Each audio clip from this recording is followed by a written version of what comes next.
Well, I mean, the questions discussed really related to the return to the peace process, the necessary support for our free elections, to have elections for presidential, legislative, and local elections. That requires the voting of East Jerusalemites, and that requires real security and pulling out of the cities and villages from by the Israeli forces.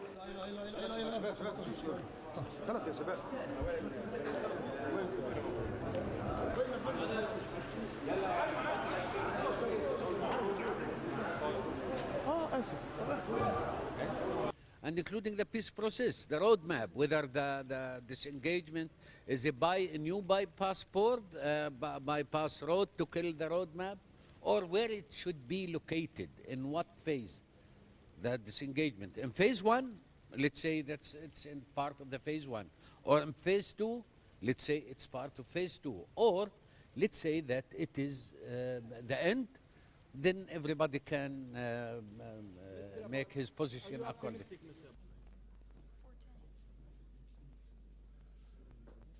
Well, good afternoon, ladies and gentlemen. I'm very pleased to be back. My first question is that can you give us some detail? I am very pleased to learn from them how seriously they're taking the upcoming election that will be held on the 9th of January. And I'm pleased with the level of coordination and cooperation that now exists between the Israeli government and the Palestinian Authority to make sure that those elections can be held.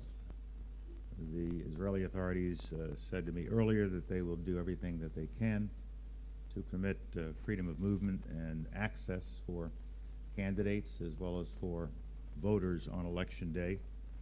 And both sides seem confident that they'll be able to work out a solution for the question of people living in Jerusalem to have their ballots counted as well.